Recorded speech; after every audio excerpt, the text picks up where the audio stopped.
Good morning, everyone. Welcome to Unacademy, the one-stop destination for the civil services English medium aspirants. Welcome to the daily Hindu analysis.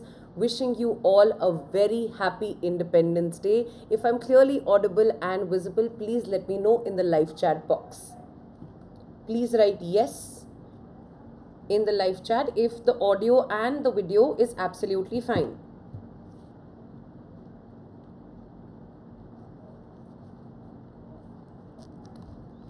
Alright, all looks good from your end. Let's resume the session now. An important announcement: in case you are wanting to start your preparation for the year 2026 or the year 2027, we have come up with a very good offer in which you can prepare for almost 2 years. That means if you take a subscription for 1 year, it has 12 months of extension or extension free of cost. It's inclusive of a 2-year price as well. So therefore the price is at 17,999. This program also includes a mains residential program as well in case you clear the prelim stage of the exam as well, so that we can give you a dedicated support environment and you can crack the mains examination as well. So make sure that you use this offer on account of Independence Day celebration as well. Now, important announcement here as well. We have started an initiative of covering monthly current affairs on YouTube on popular demand, and also this is the commitment that we had made to our platinum students as well. So therefore every month we will be taking up current affairs classes by subject matter experts. Similarly, Sham sir will be taking up current affairs relating to economy for the month of July 2025 tomorrow at 12 p.m. on the YouTube channel itself. I will also be taking up current affairs relating to social issues and social justice on Sunday, which is the 17th of August at 12 p.m. as well. So make sure that you tune in tomorrow for Sham sir's session at 12 p.m. please. In case you want to cover up and do a recap of the July monthly current affairs as well, that will be very handy, and this video is going to help you for the same. Now, in case you want to download the PDF in order to revise later, you can use this QR code. You will be redirected to a Telegram channel, and I will be uploading the PDF after the session is over here. Now, these are the important topics that we will be discussing today. Some of them are really important and some of them can be done in a very quick manner. So let's dive into our first topic, that is, only united action can stop the hyacinth invasion, right? So what is this topic about? This topic is predominantly associated with invasive species. That means there are invasive alien species that are creating a menace when it comes to India and also other countries as well. This is important from GS3 point of view. For instance, the idea and the issues associated with environment, environmental degradation, biodiversity loss, etc. This can also be an important question in prelims as well. Certain examples of invasive species, or what are the characteristics of invasive species as well, can be asked. So what is water hyacinth and why is water hyacinth creating such a menace when it comes to India? That becomes the focus of this article today. Now, before we dive into specific ideas about water hyacinth, we must also speak about what do you mean by invasive alien species. As the word would say and the word would suggest, alien basically means that they are not native to the population there. They are not native plants or organisms that are growing in the particular area. That means, historically speaking, India has not been the place in which water hyacinth as a plant has been growing. That means it is growing in other areas, for example the Americas, South America, etc. regions, and it has reached India because of increasing instances of globalization, trade, as well as the introduction by colonial administration. For example, the Britishers that had introduced this water hyacinth that you can see in the picture with almost lilac kind of flowers by the Britishers as an ornamental flower, as a beautiful ornamental flower. But do you see the amount of paddy field or the water surface that it has completely covered, not leaving even a single space for sunlight to penetrate. So the first feature of invasive species or alien species is alien because they are not native to the population, is the non-indigenous nature of their existence. They are predominantly species of another region but have been introduced in other regions because of human interaction, globalization, and also related to ballast water. What is basically ballast water? Ballast water is related to the water that is stored under the ship. That means so many times when the ship is not carrying the cargo, it becomes lighter, and therefore it is not easy to steer the ship in terms of choppy waters or in times where the water is extremely turbulent due to the waves. So therefore, to create certain weight to the ship, to create stability to the ship, one tank of the ship, the underneath tank of the ship is therefore added, the ballast water is added to these ships as well. So when these ships come from certain regions to the other regions, they often empty the ballast water as well. And this emptying of the ballast water, in this sometimes are carried invasive alien species from other waters or other parts of the world, and they are introduced and drained in Indian waters as well. So this becomes another problem in that context. So the first is invasive species. The feature is that it is non-native. It is generally introduced by human activities, for example, trade. The second feature is associated with the high replication rate. That means because these species are not native to the population, they often do not have natural predators. Natural predators do not exist in this area. That means they can grow without any hindrance, they can grow without any checks and balances. So the lack of natural predators reduces the competition that this species faces when it is introduced to new areas, and that enhances the replication rate or the reproductive rate. That means it takes only months for these to cover an entire area because of lack of predators. That creates a check. As you would have known, in food web and in food chains, the predators are very important to keep the lower population or the lower trophic level population under check. Therefore, to ensure that a lot of proliferation of that population does not happen, and that creates a menace as well. So that stability when it comes to a food web is disturbed with the introduction of invasive species. They also are said to be extremely adaptable. That means they have the ability to adapt to various kinds of environment, various kinds of climatic conditions, and various kinds of soil, etc. as well. So the ecological adaptability also makes them more prone to survive and become the dominant species in an area in which they are introduced. So these are simple features associated with invasive alien species. The examples that you can quote in your answers are related to lantana, which is also a concerning species. Water hyacinth, of course, the one that we are discussing in the editorial, and the picture is also included with or depicting water hyacinth as well. African catfish is also a very important invasive species that can create a lot of biodiversity depletion in the waters and water bodies wherever it is introduced as well.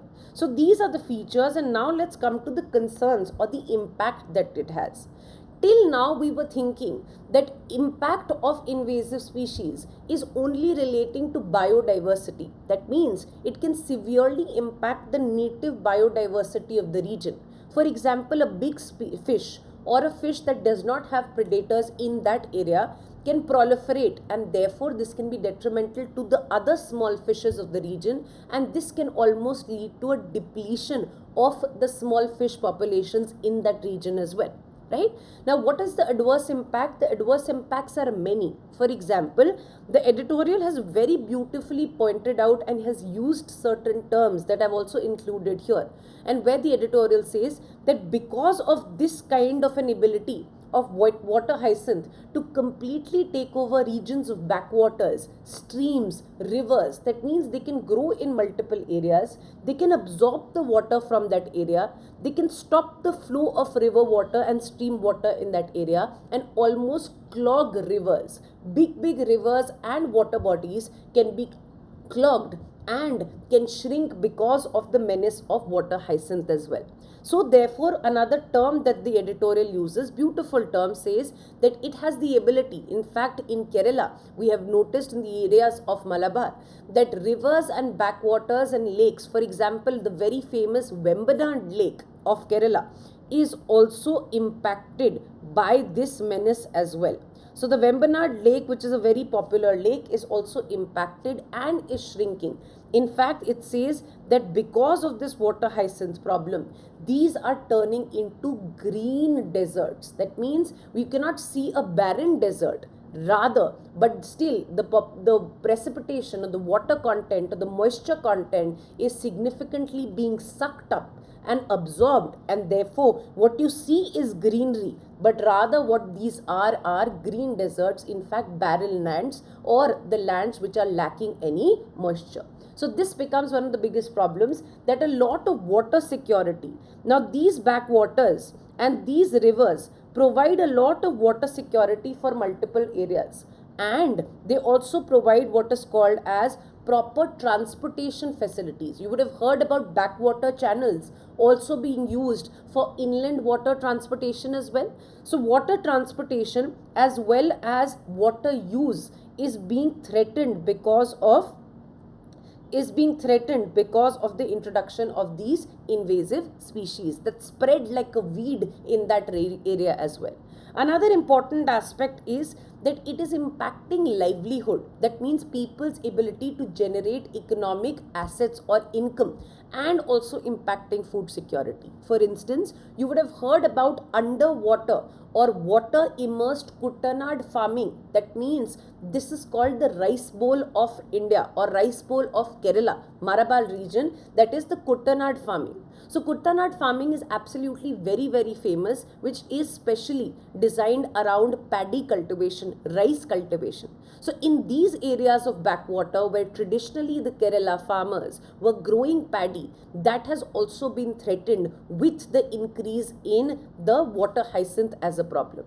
And this is creating a lot of farmer distress. It is creating issues around food security, and therefore also creating issues around irrigation. That means if farmers are irrigating their field, a lot of water is not passing through the water hyacinth because of the dense nature of its spreading as well. So therefore irrigation as well as the flow of water is often choked, and fields are choked, and therefore the process or the cost of production when it comes to basic agriculture in these areas is significantly increasing. If the cost of production is increasing, of course, the margins or the profits that the farmers can get is significantly reducing. So yes, it is threatening a lot of livelihoods as well in the Kerala Malabar regions as well. Another source of livelihood in these regions are fisheries. Now fisheries, or biodiversity in these areas is also majorly impacted. For instance, in water bodies in which water hyacinth is covering the whole water body in this manner, don't you think in this dense format the penetration of sunlight is very less possible? It is hardly possible for sunlight to penetrate, and sunlight penetration is very important for underwater species and biodiversity to survive. This interaction or openness of the water to the air is also very instrumental for the exchange of oxygen, or ensuring that these areas that are exposed to the air are also given oxygen, for example the waters. But this covering almost depletes, this covering of water hyacinth almost depletes the underwater biodiversity from A, sunlight, and B, oxygen as well. And it almost is said to create a suffocating impact on the biodiversity that is living under this surface region or in these water bodies as well. So therefore a lot of fisheries and fishery nurseries are being impacted in Kerala regions. There is a depletion of biodiversity, for example fisheries, the diversity is also reducing. A lot of times the mats or the fishing nets that are also thrown, they also get entangled with this water hyacinth as well. So therefore a major impact on the livelihood of these people in that region. Another important concern is relating to the environmental issue. That means we are battling global warming, or we are trying to reduce the amount of greenhouse gases that we are producing in or from anthropogenic reasons. Please note the way this water hyacinth rapidly increases, and therefore along with this rapid increase there is always a rapid decay as well. That means more the amount of biomass, more the amount of water hyacinth that is increasing, more will be the decomposition and decay at the end of the life cycle. And this increase in decaying activities in this region leads to a release of the methane gas. And yes, you would have known the methane gas is much more concerning, or much more, or has a higher greenhouse gas or global warming potential as compared to carbon dioxide as well. So these are major impacts when it comes to the impact of water hyacinth in these regions, or specifically the editorial was also mentioning about the major impact that it's creating in Kerala per se when it comes to water bodies, irrigation, livelihoods, food security, fisheries, biodiversity, as well as environmental concerns. So these are all the concerns that you can sum up and write. This is also beautiful that the editorial also gives us a way forward. That means it mentions certain best practices and certain innovative steps that have been taken in order to counter this problem. Now let's look into these little way forward steps as well. For example, the editorial says it is time to finally visualize and therefore see this pest not as a problem, rather we have to turn it into a resource. And this is already being done in certain self-help groups that are run by women in Odisha. These women-led self-help groups are converting or using water hyacinth to create certain handicrafts products. For example, they are using this to stitch and create baskets or certain handicrafts as well. That means you're utilizing it not just by cutting it and removing it, rather there can be an incentive created for people for clearing it and utilizing it to also create certain amount of income. For example, in Assam and Bengal also, the editorial has mentioned that it has transformed, a lot of individuals in those areas are transforming them into paper as well as biogas production or biofuels production as well. You would have heard about Julie Flora. Okay, that also is associated with a type, and this is considered also as a type of invasive alien species. Even this is considered instrumental when it comes to the increase or creation of biofuels as well. So these can be utilized as resources and therefore incentives can be created. The second important suggestion that is given in the editorial is that as of today, these kind of innovative aspects are very isolated. That means there is a problem that they have not been scaled up in a properly policy-driven environment. That means there is a lack of dedicated policy to incentivize individuals on a mass scale, on a big scale, to take this up. So therefore what we need is a proper coordinated policy in place to ensure that incentive is there not just for individual but also for the private sector to participate. The private sector in fact can bring in certain technology, can bring in new innovative value addition methods, and therefore make sure that this pest can be turned into a resource as well. Another suggestion that is made is that when we are creating this policy should not be given to one department only. As we had seen, this is not just a problem relating to environment.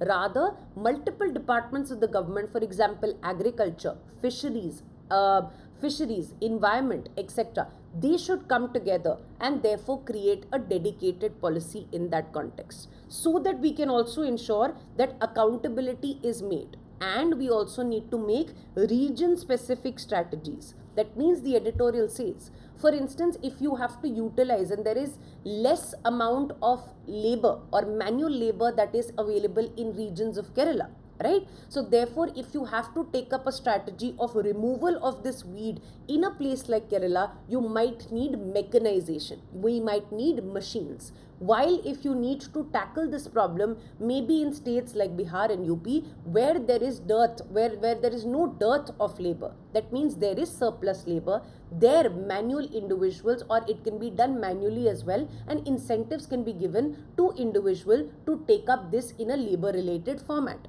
So therefore, the editorial also says that it is not just important to create a dedicated policy, but also a policy that is taking into consideration the region specific strategies, the region specific problems as well.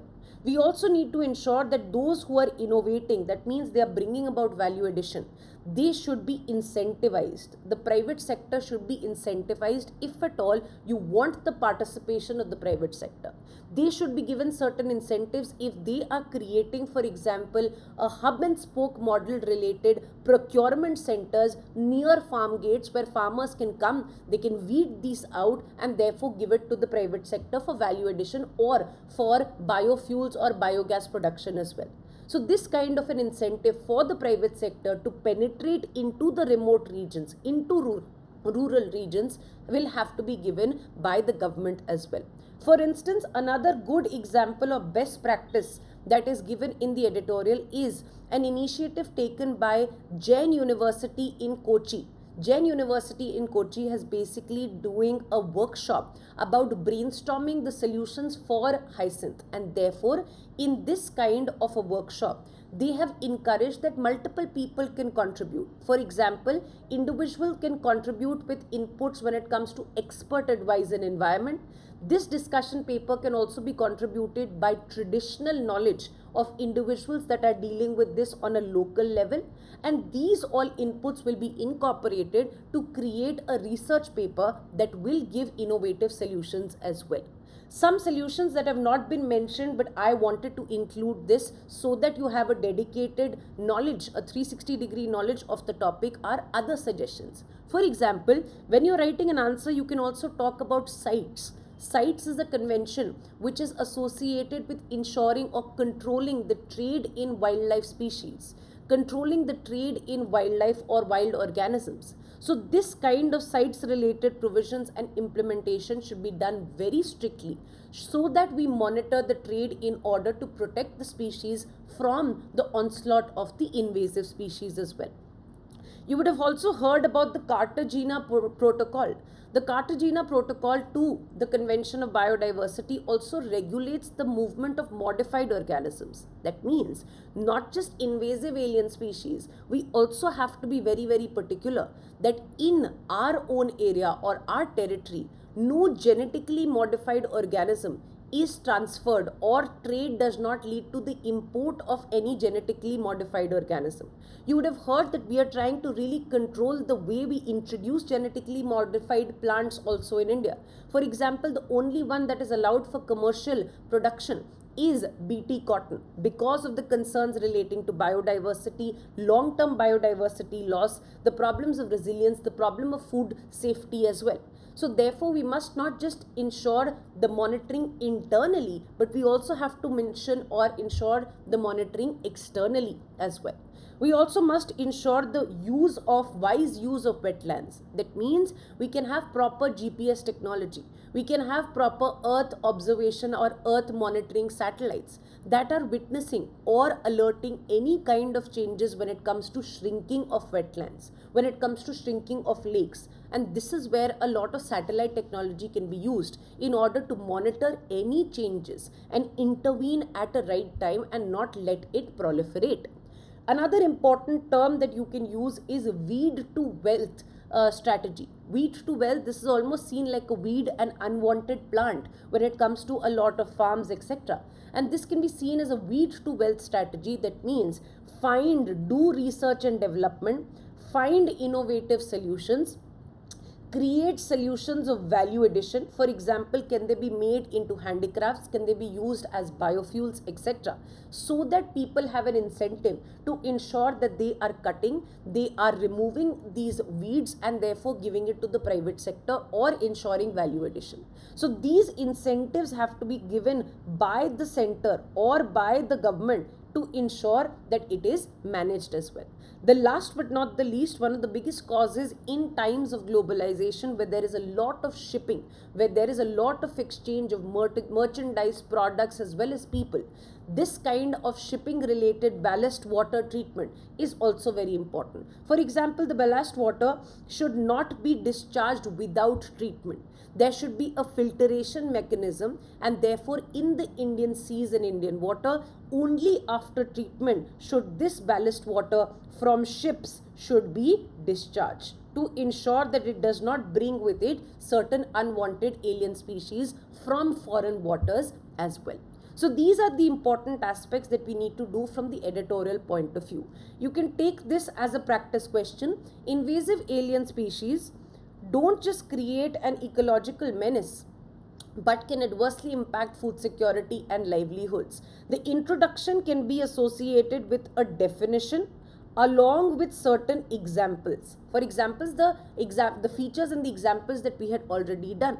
And then your body can be associated with the impact, the multidimensional impact, the impact on biodiversity, the impact on environment, for example, the release of methane, the impact on wetlands, for example, the ecological impact, the impact on farming or livelihoods, for example, the problems relating to rice farm in Kuttanad region of Kerala, the impact on fisheries or biodiversity.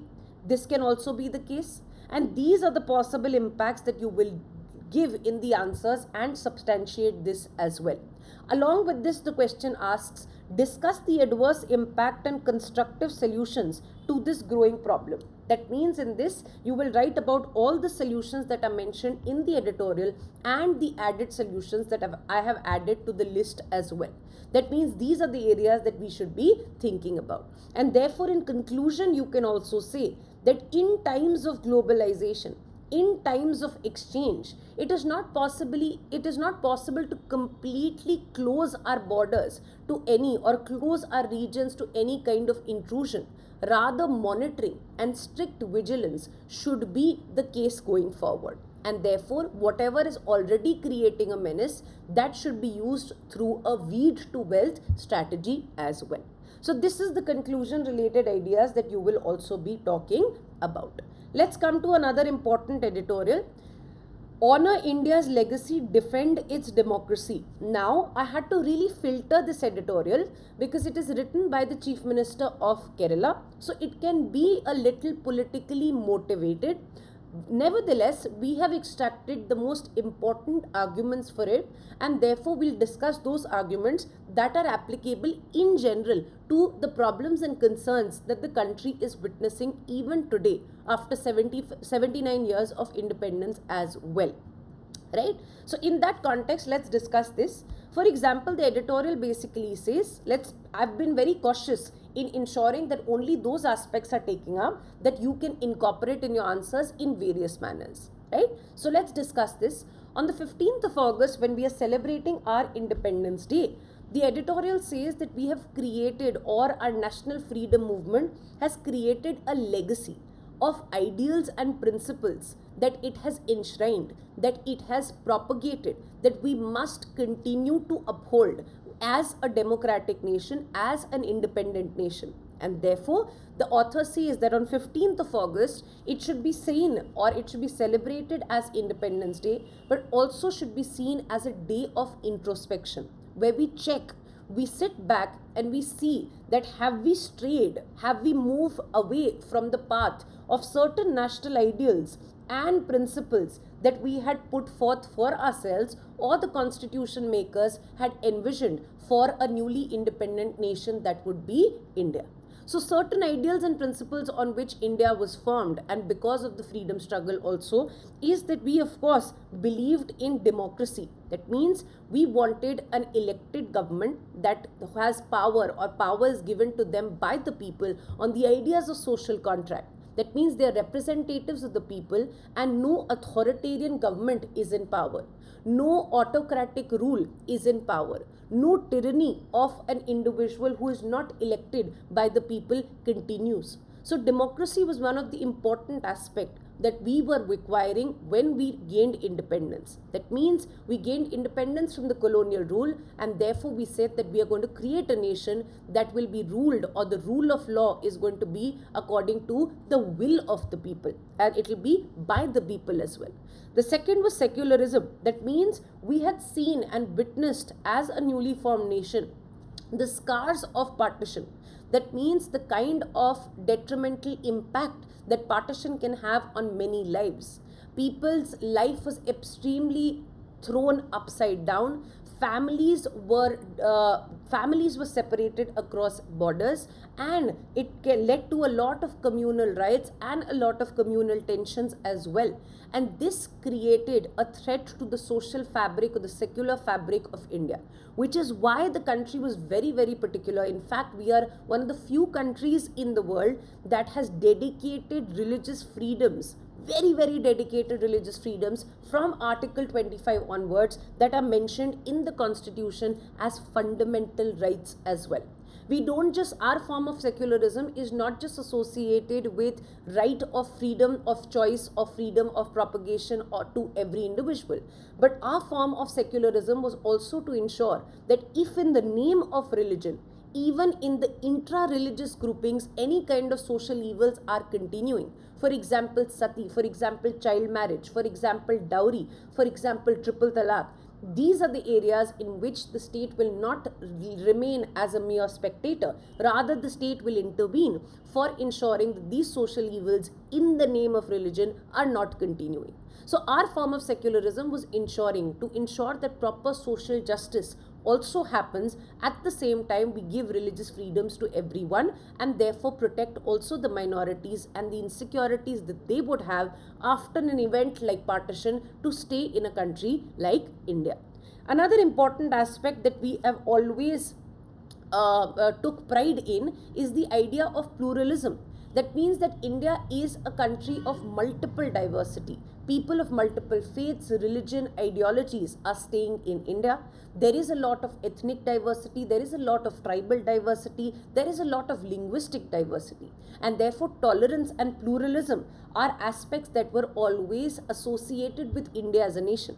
In fact, when India was being formed as a nation, a lot of colonial ideology and a lot of colonial thought was criticizing and was also even questioning the sustainability of a nation as diverse as India.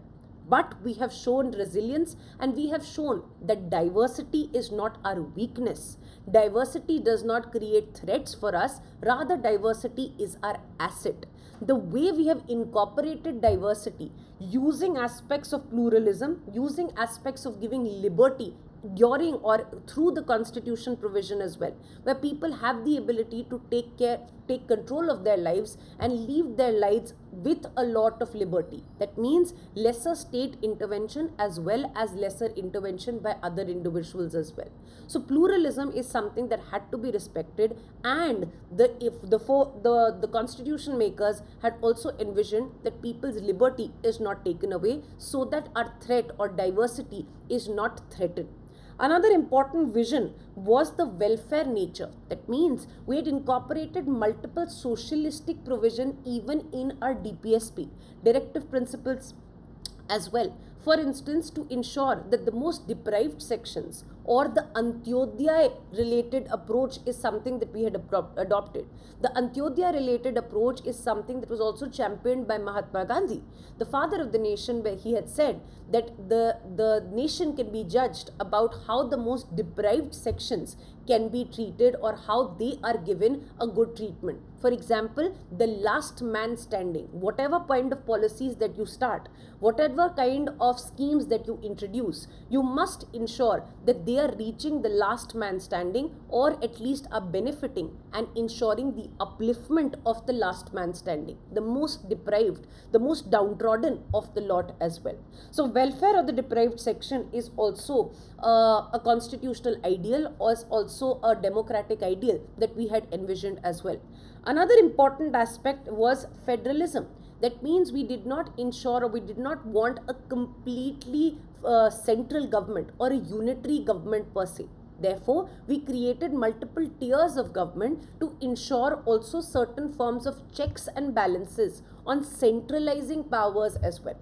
For example, a country that had been in colonial or under colonial rule for several centuries, it was important for India, and in fact India was insecure, or India was fearful of any kind of centralizing tendency that can become tyrannical, that can become authoritative in any instance per se. So therefore it was envisioned that states should be created, or according to the 1935 Act also, we had a legacy of federalism type of government also. So federalism was to ensure that local aspirations of the people or regional aspirations are best reflected with a government that is close to the people, that is reflected or that is elected by the people, so that MLAs or state legislative members are close to their electorate, they can understand and they can be responsive to their needs, and therefore democracy can be strengthened by bringing governance closest to the people.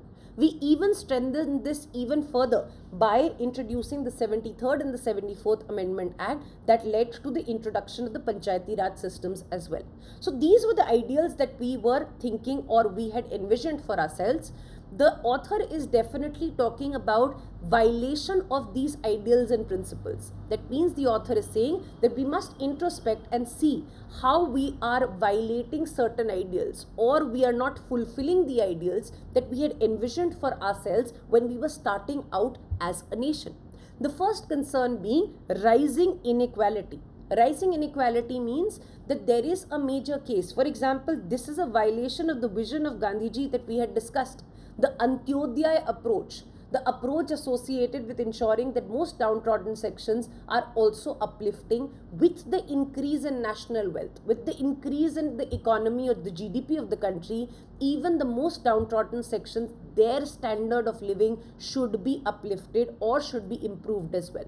But what we have been witnessing in India is a lack of inclusive growth. That means growth or the benefits of that type of growth are not reaching every section. That means there are only few individuals that are cornering off most of the benefits of this growth, or they are the ones that are getting the economic or the monetary benefit of this growth as well. Another issue associated or creating inclusive or lack of inclusive growth is jobless growth.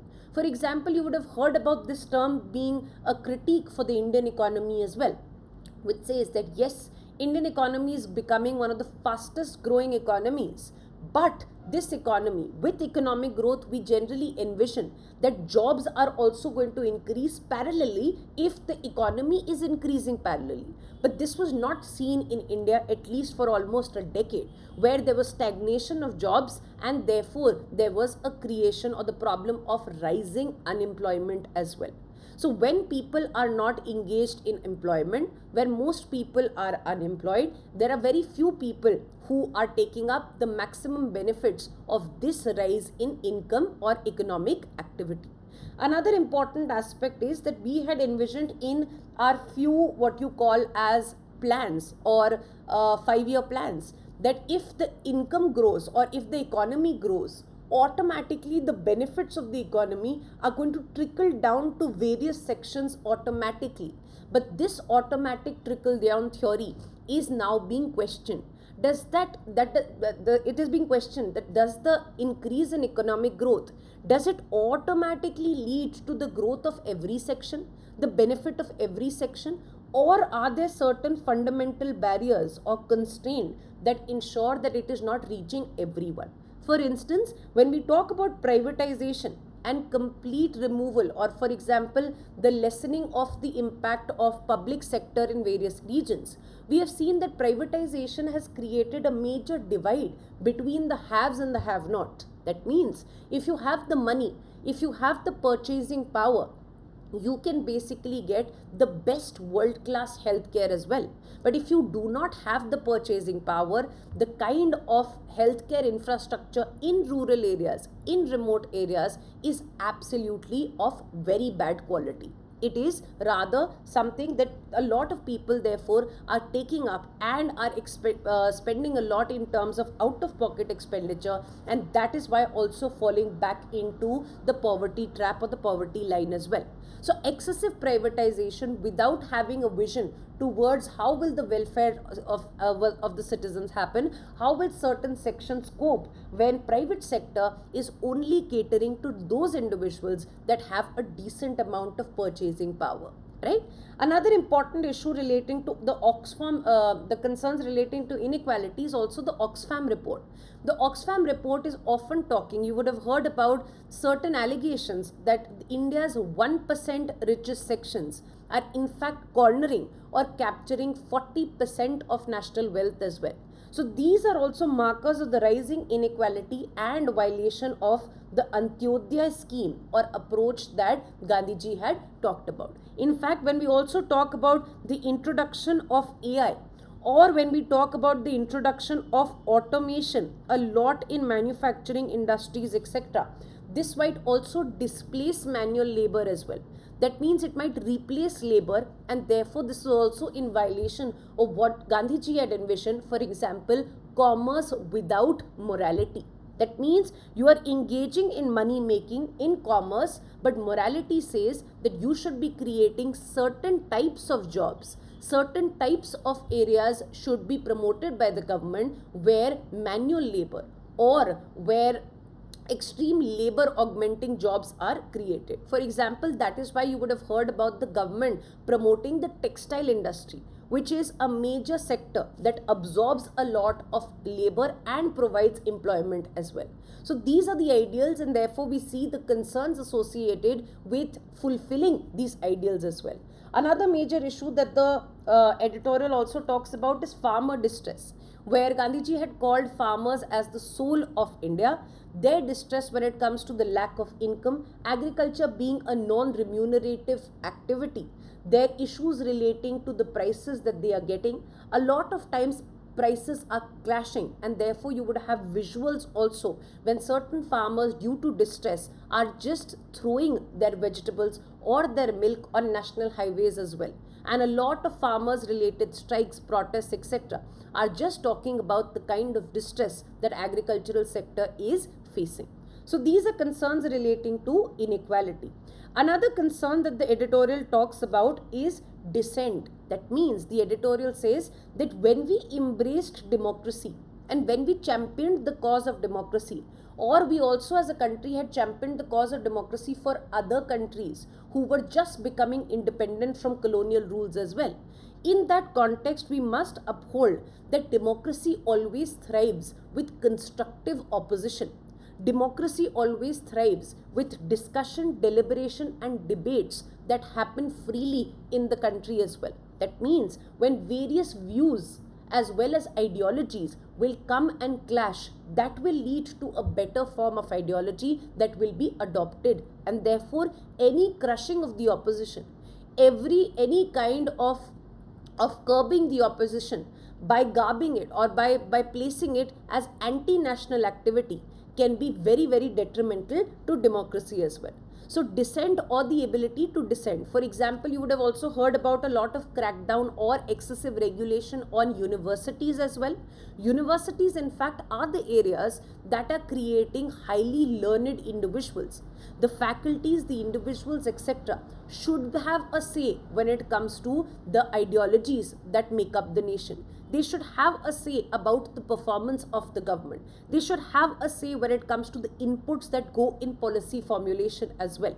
So dissent, debates, discussions, deliberations should not be tagged as anti-national, and this can be a threat to democracy as well, is what the editorial mentions.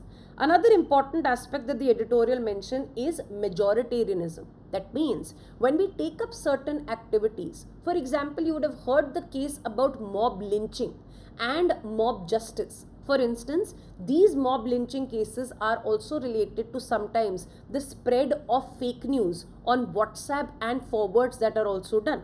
For instance, people on the basis of this fake news, on certain dietary habits that they do not particularly allow, on these case of dietary habits, for example, the allegations of beef related travel by certain individuals, we have seen that a lot of mob lynching cases have also happened. For instance, even the courts had remarked that most of the victims of mob lynching in India are individuals from the minority community, right? For example, if you impose certain kind of restrictions or introduce uniform civil code without any consensus in the society, without alleviating the insecurities of the minorities in the society, it is often perceived by the minorities as cultural hegemony or cultural imperialism of the majority as well. And these kind of activities can have a major impact on the insecurities of the minorities.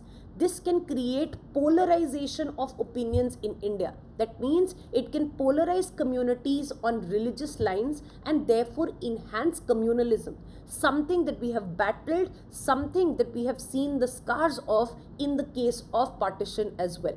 So these kind of issues should be curtailed. There should be protections for the minorities, and there should not be any kind of policies that are improvised or that are implemented without ensuring that the concerns, insecurities, etc. of the minorities are alleviated. You would have heard about multiple cases of radicalization.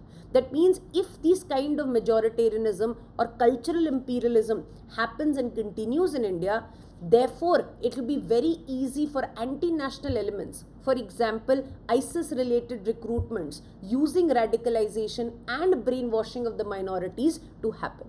Which is why we say that these kind of elements create a major dent on the secular fabric of India, and they can disturb the social harmony, one ideal that we had also envisioned in the beginning of the nation.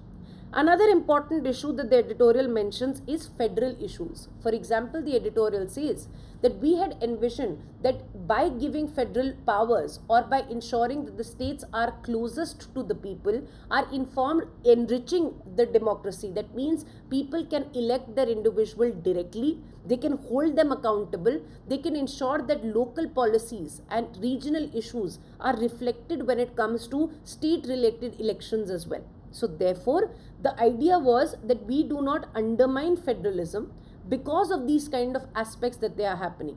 The constitution makers had seen the states not as subordinate, but rather as distinct entities that are deriving their powers directly from the constitution. But the author says that because of certain actions that are being taken up recently, there is a major dent on the federal fabric as well. For example, it also talks about, you will not use this in a negative light, but you will say that there can be certain unintended impact of one nation, one election scheme as well. For example, when elections of the states as well as the parliament are happening together, this can have an impact of hijacking local issues. That means maybe the whole election is fought and deliberated on national issues, while local issues remain less prominent and powerful, right? And this can be seen as undermining the grassroots democracy as well. Grassroots democracy says that local issues should be handled by local governments as well. But now we are seeing that when it comes to one nation, one election, maybe the local governments or the regional parties might also have to contest issues on national topics and subjects as well. So this can be one of the major unintended issues that you will write. Another major issue that have been continuing in the newspapers is the role of governors. Now, governors were majorly created as a post to ensure constitutional stability, to ensure stability when it comes to governance. That means there will be a figure who is appointed, who will have nominal powers, and that figure will ensure that the government in the states is running according to the provisions of the constitutions. Rather, the governors are now taking a partial role or behavior. They are accused of being partisan towards the party in the center because of the appointments being done by the center as well. And therefore, they are critiqued as agents of the center as well. For example, you would have heard about multiple governors in the Tamil Nadu issue also, that the courts also had to intervene and said that the governor cannot keep the bills pending for a very long or an indefinite period of time, and there must be a timeline associated with in which he or she has to give reasons or why he is or she is upholding the bills or not passing the bills as well. That means the issues relating to pocket veto were also highlighted when it comes to the Tamil Nadu case as well.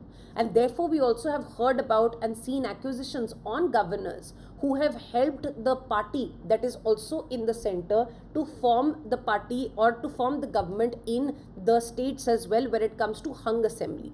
That means a lot of times the governor's role when it comes to party formation or the government formation in hung assemblies have been favoring the central party or the party in power at the center. So these are the issues that have been mentioned also by the editorial as well. These are all that we have to do from this point of view. I have made sure that it is as less political as possible, and these issues are something that you can utilize irrespective of the editorial also being a little politically charged. Now let's come to another important editorial. Should HIV/AIDS testing be made mandatory before marriage? Now this is important from two perspectives. One is GS paper 2, that is health, and the second is important from GS paper 4, that is ethics, right? So for example, what is saying is, or the editorial mentions by saying that Goa has made it, or the state of Goa has made it almost mandatory for individuals to test for HIV/AIDS before marriage. HIV is human immunodeficiency virus and AIDS is acquired immunodeficiency syndrome, right? So of course the nature of the disease is such that it is transmitted through sexual intercourse as well. Therefore, it is important to note that if there is an individual who is positively tested for HIV/AIDS, in case they marry another individual who does not have AIDS, this can lead to a transmission of the disease as well. And therefore, sometimes it is recommended that certain tests are done before marriage is solemnized as well. For instance, you would have also seen about marital counseling as an example that we are trying to do when it comes to sickle cell anemia. Now, sickle cell anemia is also a genetic disorder and it is created by certain genetic mutations. And therefore, it is advised that two individuals who both have that mutation should not marry. And these kind of marital counseling are also happening, because if these two individuals marry, the chances of the offspring having the genetic mutation is extremely high, right? So according to these, we can understand that how aspects such as marriage, how aspects such as these social institutions and social practices, curtailing them or ensuring that proper testing is done before that, can also have an impact in stopping the progression of disease, and it can help in health related provisions as well. So the state of Meghalaya is thinking of trying to introduce a similar kind of mandatory testing of HIV/AIDS before the registration of marriage, right? So therefore, this editorial is in the form of a conversation between two people. One person says that yes, it should be made mandatory, while the other person says that no, there are concerns for making this test mandatory. Rather, we should be taking up another type of practice. We should be concerned about other areas. For example, the stigma associated with this disease as well. Right? So why ethics I will discuss right now. I will discuss why there is an ethical dimension to this as well. For example, one ideology or one opinion in the editorial says that the HIV/AIDS Prevention Act, the HIV and AIDS Prevention and Control Act of 2017 also clearly mandates that counseling before testing. That means you should not make testing mandatory. Rather, you must counsel the individual before testing, and testing should only be done with the consent of the patient, when they give consent to them being tested for something. And even after they have been tested positive, it is incumbent of the state or the testing facility to ensure that the identity of the individual is kept confidential as well. So this is what one of the opinions says, and they say that no, before or without consent based mandatory testing is violation of liberty, it is violation of ideas of privacy, and it is violation of the confidentiality that we have to maintain. That means by testing or making it mandatory, you might increase the mental agony that a person might face when it comes to these mandatory measures. Rather, the individual says that we should ensure good counseling, good therapies, so that an individual is making an informed choice and they recognize the need for consent-based testing as well. So ethics basically says that you have a lot of control and you have control over your bodily autonomy, right? So ethics associated with human body or bodily autonomy related concerns basically say that no human intervention or no bodily intervention should be done without the will of an individual. And this being done is considered or can be considered as a violation of free will and can be considered as a violation of human resource as well. And please understand, these kind of things keep changing. For example, earlier when we took up forced sterilization, there was almost forced sterilization during the times of emergency or in 1970s, etc. In that time also, now when we look at it in a retrospective manner, we then talk about the ethical issues associated with involuntary or any kind of forced intervention that is done on a person's body, right? So consent based intervention, informed intervention, consensus based interventions should be the way forward according to one author. And therefore another author, and that author is also continuing and saying that these kind of individuals are often giving antiretroviral treatment, and with the antiretroviral treatment, though it is not absolutely possible to cure HIV/AIDS after you have acquired it, but it is possible to reduce the viral load to such an aspect, to such a degree that you will not transmit it during sexual intercourse. So if it is reduced to such undetectable levels due to treatment, it will ensure that it is not transmitted even during sexual intercourse as well. And therefore that individual says that consent or counseling, that should be the way forward and not mandatory testing example. Another author there therefore comes in and says that we should ensure mandatory testing is because most of the people, even though they have the consent, even though they have the willingness, even though they have the they have the informed choice, they do not come out in the open and say that we want to be testing, is because of the stigma that we attach with HIV/AIDS in today's society. And therefore they say that they often get married due to family pressure, and often they find out after the spouse has also been tested when it comes to HIV/AIDS. And a very beautiful point that the other author makes is that in India, when we can match horoscopes or we can match kundlis before marriage, why can't we make sure that mandatory testing is done for something as miserable or something as serious as a life-threatening disorder, for example, HIV?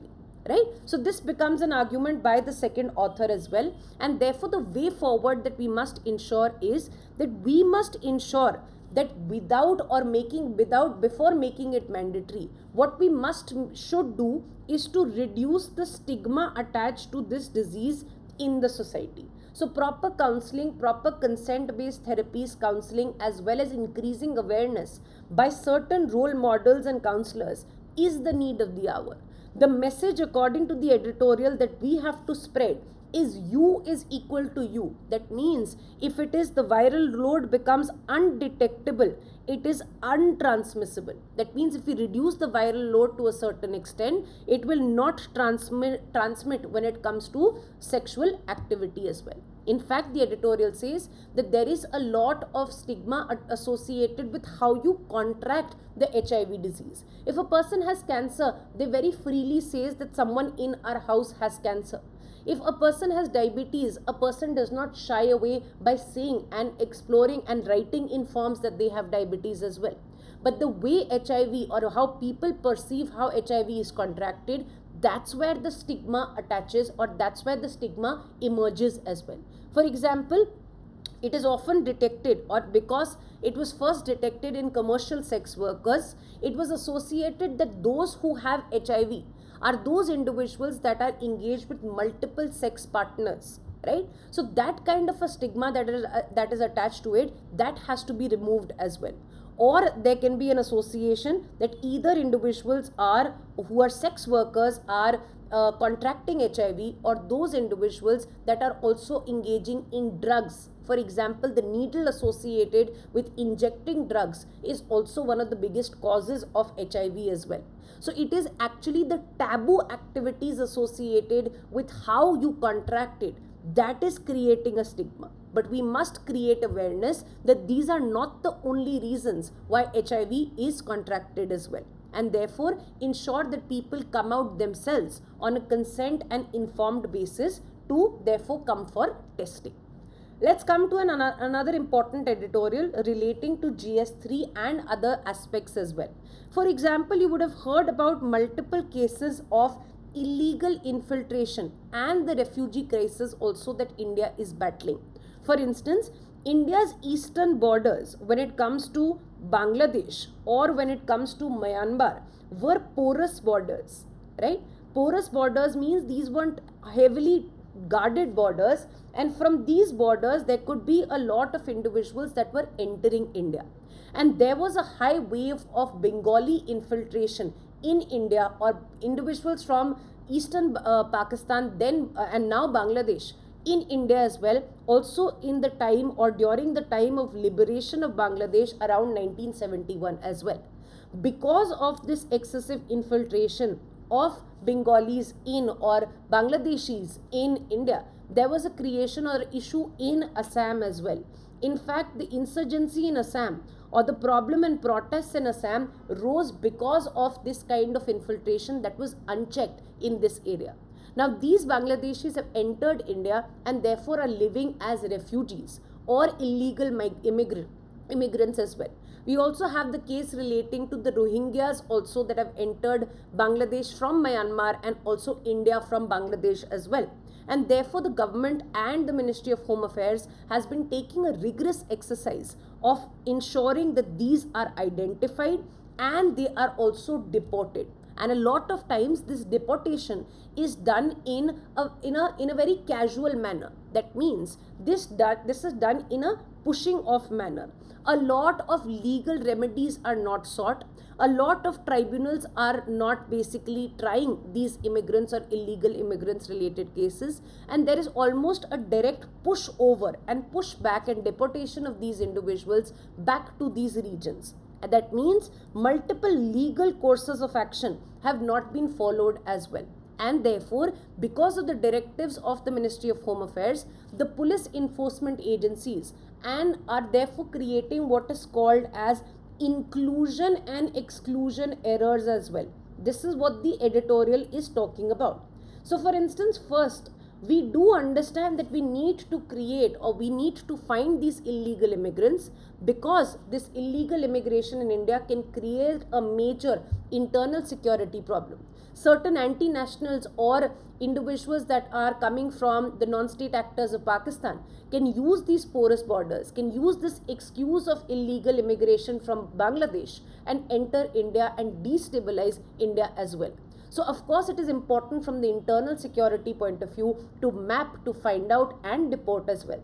It is also important from the point of view of economic challenges. That means one of the reasons why India does not adopt the refugee convention as well, because India says that we are too tied as a developing country to provide for our citizens as well. For instance, you would have heard about the Assam Accord, and after the Assam Accord also the need for NRC as well. So the Assam Accord was associated with the idea that there should be a cut-off date, and after the cutoff date, whichever Bangladeshi immigrants have entered India or Assam, they should be deported as well. And how do you identify that these individuals are in the list or not? By conducting a NRC, National Register of Citizens as well. So using this, and because this exercise, we are trying to find out, or we are trying to locate illegal or immigrant Bangladeshi population as well.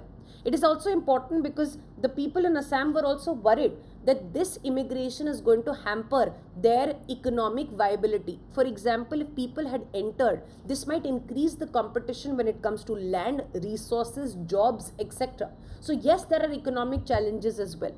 There were also cultural issues. For example, the people in Assam said that their Assamese culture is being completely appropriated by the infiltrating Bangladeshi culture as well. And therefore they were thinking, or they had insecurities, that they will become minorities in their own lands as well. So this is also because of cultural tensions that we need to ensure that yes, we do the pushback when it comes to illegal immigrants as well.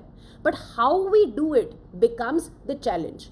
How we do it will make sure that we say that is it ethically right or not. For example, the editorial is saying that a mere identification of Bangladeshis with any individual that is found in any part of the country that is Bengali speaking, this synonymous nature of Bangladeshi immigrants with Bengali speaking population, this is a wrong nation to be made by the enforcement agencies. And a lot of Delhi police is in fact identifying individuals who are illegal Bangladeshi individuals by identifying their language, that is Bengali. Now please note, Bengali is a language that is not only associated with Bangladesh as a country, but it is also associated as one of the highest speaking language in the country as well. And therefore a lot of population who is India's citizens in Bangladesh that have also been tried under this. In fact, there were several instances that are mentioned where Indian citizens, because of these allegations, have been pushed into Bangladesh borders, and now because of a lot of activity as well as the intervention of the state governments, they have been repatriated back as well. So when you associate a language with a country, when you associate a linguistic group with illegal immigrants, this is going to create a lot of tension in those areas. For example, in West Bengal, this kind of an association can create a backlash by the society as well. This can be seen as a threatening to the Bengali identity as well. And therefore, the state government will also leave no stone unturned by saying and using this in a politicized manner. And they will say that look how the central government is threatening the Bengali identity as well. So yes, by taking up these kind of measures, by not taking up security measures, proper safeguards, you are leaving the room open for polarization of the matter, for politicization of the matter by the state of West Bengal. And because of these insecurities or a feeling that the Bengali identity has been targeted, it has been dented, what it can in turn does is it can fuel regionalism. Because of the relative deprivation, because of the backlash, it can fuel regionalism based sentiments in the state or in areas of West Bengal as well. And that can be a major crisis for India. And therefore the editorial says that while we are taking up a drive against illegal immigrants, that is important, absolutely understood. But while doing that, how we do it is important to ensure that Indian citizens are not hurt and Indian sentiments are not hurt as well, because this has a possibility of increasing regionalism in India, and that can also be a destabilizing factor for internal security matters as well, right?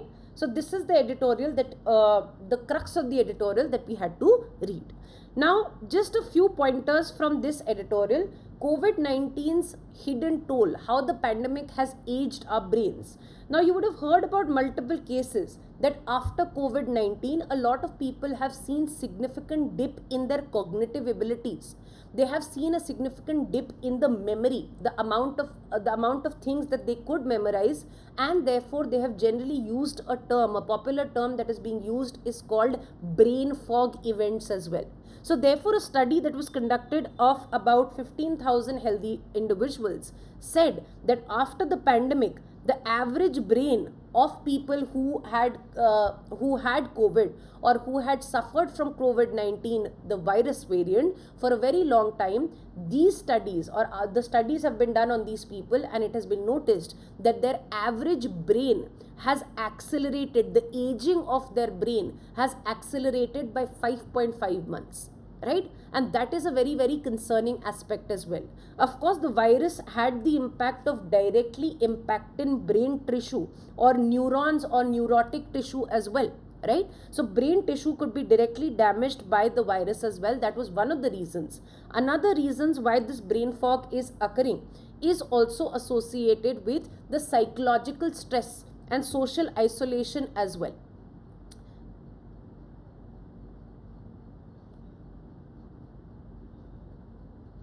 Is the screen visible to everyone? Is the screen visible to everyone? Please write yes in the live chat.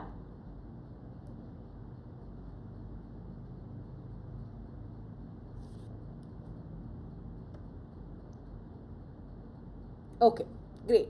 So one is because the virus was directly also impacting the brain tissue. The second is also those individuals who were stressing out because of the impact that COVID-19 could have. For example, COVID-19 created a lot of deaths. So even those individuals that contracted COVID-19, or they were seeing the amount or the kind of repercussions that it can have, the psychological stress and isolation also created a huge impact on the brain as well. And therefore, you would hear about cases, for example, the brain fog, the memory problems, and difficulty in concentrating, and the reduction in cognitive abilities as well. Another important or the scientific reason that has been given in the... Just give me 1 second, please. There's a glitch with the screen. Just give me 1 second.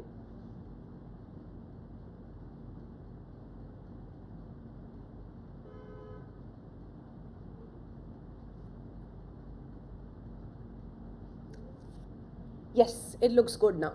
So the science behind the damage, according to the editorial, is the inflammation. For example, when the virus triggers an infection, the body responds with an immune system response. And whenever there is an infection, the immune system response created swelling in the body, inflammation in the body. And this inflammation also happened associated with the brain as well.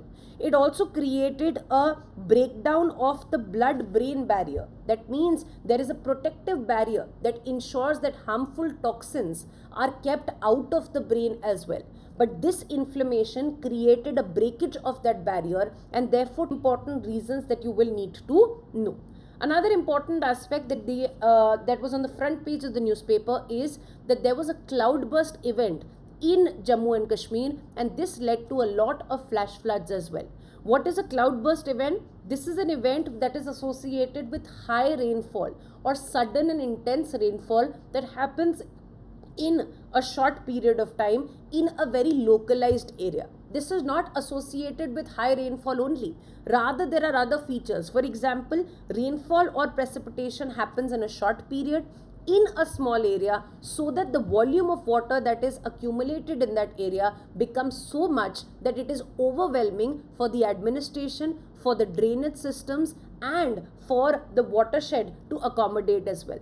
So these are highly localized area, and they happen in a short period of time, and this leads to heavy release. For example, when there is condensation, where there is formation of cumulonimbus clouds, specifically in mountainous regions. Now, mountainous regions, because of the slope that there is, this leads to a sudden rise in air, that is moisture laden air, because of the orographic rainfall pattern.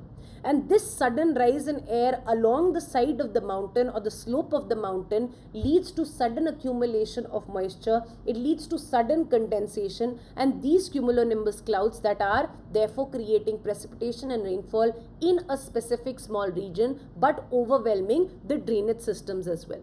The impact can be that it can lead to landslides, mud flow, as well as flash floods in the downstream areas. one major problem associated with this type of cloudburst, that rainfall in normal times can be predicted. There can be early warning systems, but cloudbursts relating to these regions do not have a warning time. That means the warning time is significantly lesser, and therefore the destruction can be significantly more. The last article that we'll be discussing is publish names of 65 lakhs excluded workers, the Supreme Court tells the Election Commission. Now you would have heard about the special intensive revision exercise that is happening in the state of Bihar, that is about to go to polls. The idea is to ensure that the electoral rolls are revised before the state goes to polls. But this revision was done in a very hasty manner, and therefore the Election Commission has been criticized for taking up this electoral roll revision exercise in a hasty manner. And this hasty manner can lead to multiple exclusion errors. That means those individuals who are in fact voters can be denied their right to vote because of a lack of document, because of a lack of verification, and because of the short timeline under which you have to prove that you are a voter, a resident, and a citizen of that area. And therefore, according to the draft that was released by the Election Commission on 1st of August, almost 65 lakh voters were excluded in the state of Bihar. And this was seen as a violation of the right to vote, that is a constitutional right as well. This was also seen as a violation of the right to information. For example, transparency is very, very important in these kind of procedures to ensure the sanctity of the electoral process, to ensure that the electoral process is in sync with the ideals. For example, people are being verified. The Election Commission is conducting this exercise in an open, transparent manner, and therefore the opposition parties should not have